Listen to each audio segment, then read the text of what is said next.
Welcome back. We will start off from where we left off last time, and we were about to look at the mechanisms of tear production and their functions. Let's take a look at the anatomy of tear production. The tear is produced by the lacrimal gland, and after it covers the eye, it drains through the puncta, the canaliculi, and then to the lacrimal sac, after which it drains to the nasal meatus. The tear forms a thin film on the surface of the eye, and this tear film is important for several reasons. The first function that it performs is the lubrication of the eye.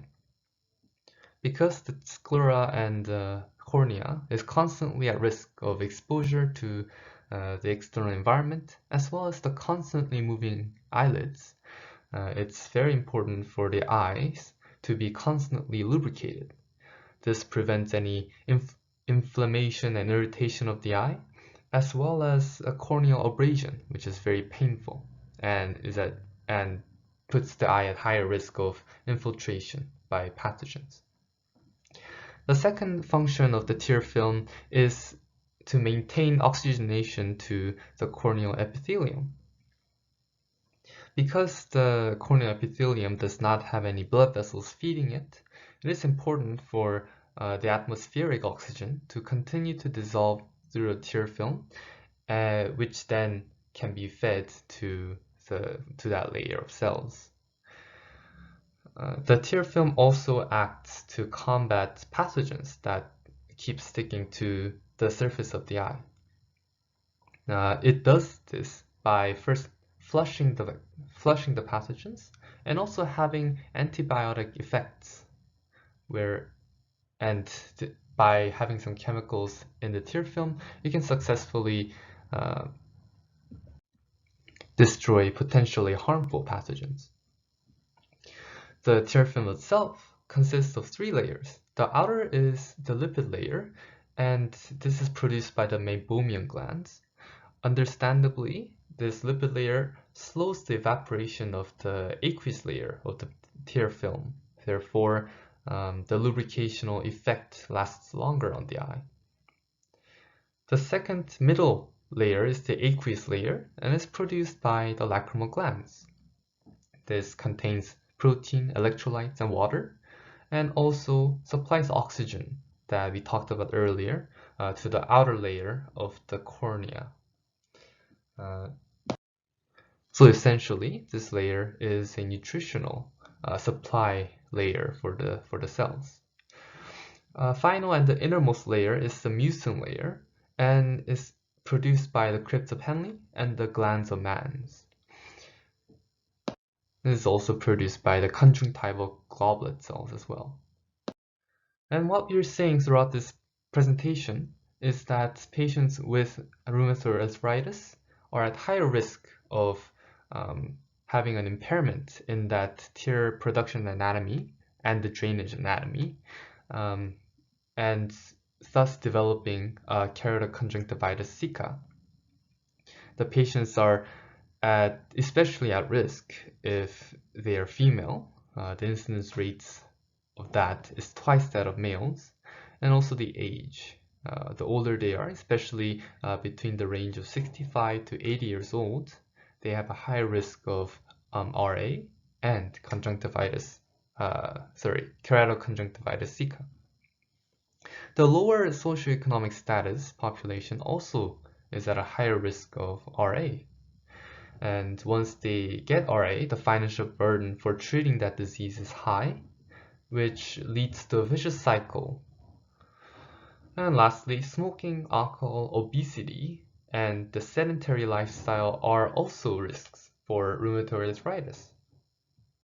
So why would rheumatoid arthritis target the eye as well? Well, it all has to do with the ingredients that the organs are made of. The sclera and the cornea contain high levels of these connective tissues known as proteoglycan and collagen. These molecules are also found in high amounts in joints.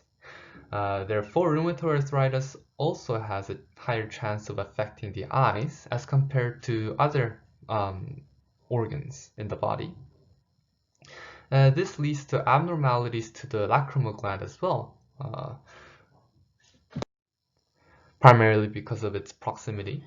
And this reduces the aqueous layer of the tear film. Although there is still a lipid layer to decrease the evaporation rate of the aqueous layer, there isn't a lot of the aqueous to begin with. Therefore, the result is the quickly drying tear film and dry eyes. Because we discussed that the tear film's function is to keep the eye lubricated, the dry eyes are constantly at risk of being irritated and developing corneal abrasions, as well as infections. Because of the dryness of the eyes, there are multiple symptoms that appear in the eyes due to rheumatoid arthritis. They can have foreign body sensation and also decreased visual acuity and also photophobia, because this involves active adjustment of the eyes. It also causes itchiness, pruritus, burning because of the dryness, mucus discharge because of the higher proportion of the lipid layer, and episcleritis and scleritis as the surface of the eye gets irritated. So when examining the eye of a patient with rheumatoid arthritis, we might see some changes. We can first see mucus strands and debris at the cornea and the sclera, aka the surface of the eye. The tear meniscus may be abnormal, so when the light from the slit lamp is angled in a certain way, you may be able to see the concavity and the irregular and thin nature of the tear film. And as illustrated in the top right picture there may be froth at the margin of the eyelid near the end of the tear film.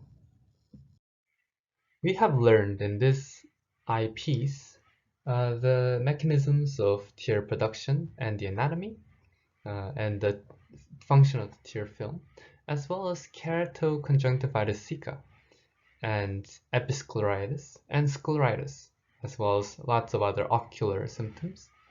On the next part of the eyepiece, we will learn about treatment as well as prognosis of keratoconjunctivitis sicca.